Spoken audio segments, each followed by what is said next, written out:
안녕하세요. 아나운서 김정은입니다. 지난 시간엔 신고 방법 및 피해 아동 보호 절차에 관해서 알아봤는데요. 이번 시간은 신고 의무자가 얼마나 중요한지 살펴보겠습니다. 2019년에 아동학대 의심 사례로 신고된 건수는 총 38,380건이었는데요. 이 중 8,836건, 즉 23%만이 신고 의무자에 의해 신고되었고, 나머지 77%는 비신고 의무자에 의한 신고였습니다.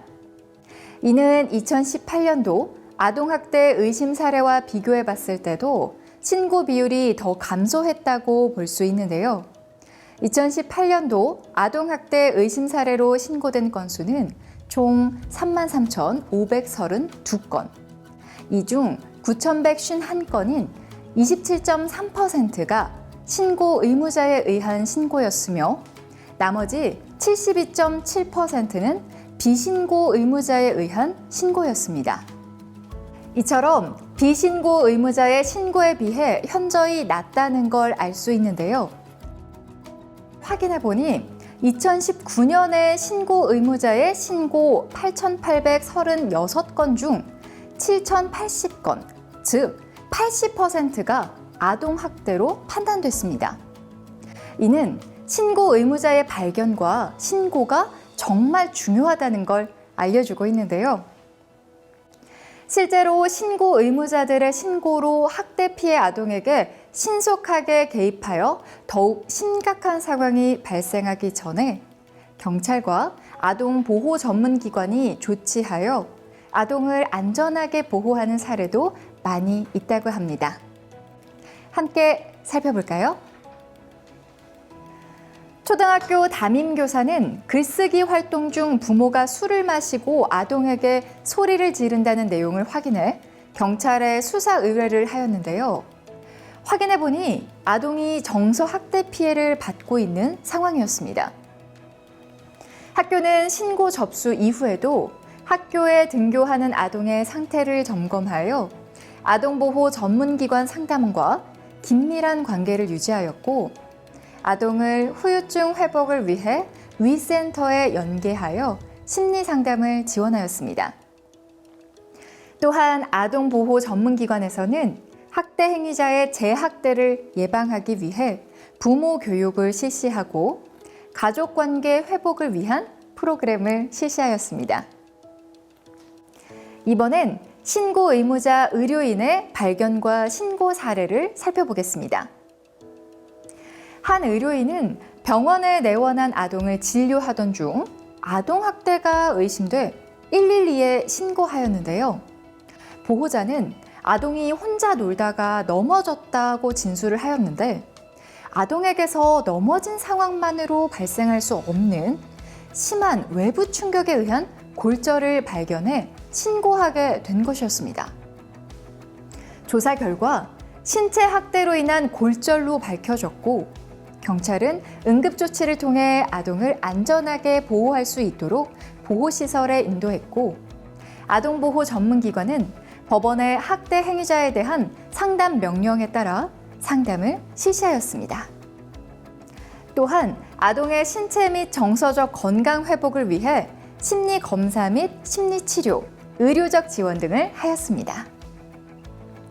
위 사례들에서 볼 수 있듯이 학대 행위자에 대한 사법적 조치뿐만 아니라 재학대 예방과 아동의 안전한 보호, 학대 후유증 및 가족 기능 회복을 위해서 아동학대가 의심될 경우 신고해야 하며, 학대 행위자가 학대를 인정하고 반성한다고 하더라도 예방적 차원에서 아동보호 전문기관의 개입이 필요하기 때문에 신고해야 하는 것입니다. 그런데 작은 비율이지만 아동학대 예방에 앞서야 할 신고 의무자 직군이 오히려 학대를 하는 경우가 발생하고 있습니다. 실제 사례를 통해 살펴보겠습니다.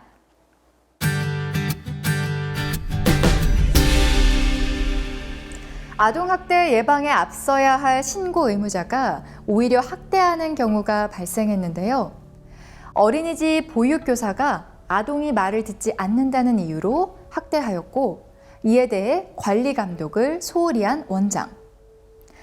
수업 시간 중에 SNS를 했다는 이유로 학생을 도구로 체벌한 교사. 자신이 돌보던 생후 14개월 아이를 34차례 학대한 아이 돌보미. 복지시설에 있는 아동을 학대하고 공무원 등의 시설 점검이나 조사를 방해한 아동복지시설의 장.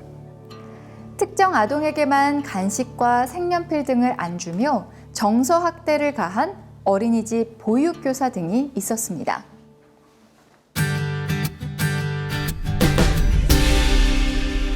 아동학대 처벌법에 따르면 아동학대 신고 의무자가 보호하는 아동에 대해서 아동학대 범죄를 범한 때에는 그 죄에 정한 형의 2분의 1까지 가중처벌이 가능합니다.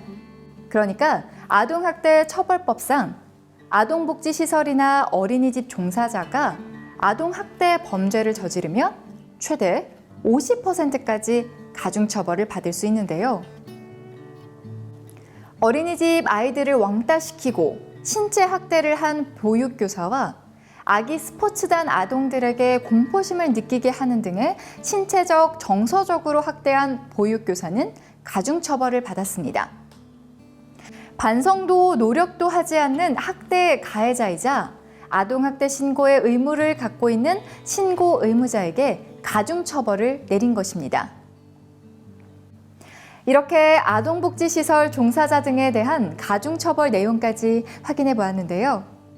아동 관련 종사자분들께서 아이들을 사랑하는 마음으로 건강하게 성장할 수 있도록 아동 양육과 보호의 현장에서 최선의 노력을 다하고 계시는 것 잘 알고 있습니다. 그럴수록 한 번 더 주의를 살펴주시고 학대를 발견하고 신속하게 신고하는 것만큼 학대 행위를 하지 않는 것도 매우 중요하다는 것 잊지 마시기 바랍니다. 이렇게 아동학대 신고 의무자의 중요성에 대해 알아봤는데요. 아동학대를 예방하는 것과 더불어 가장 중요한 것은 아동이 우리 사회의 보호체계 안에서 보호받을 수 있도록 학대 피해 의심 아동을 발견하고 신속하게 신고하는 것입니다. 그렇기 때문에 그 누구보다 신고 의무자와 공공부문에 종사하고 계신 여러분의 역할이 매우 중요합니다.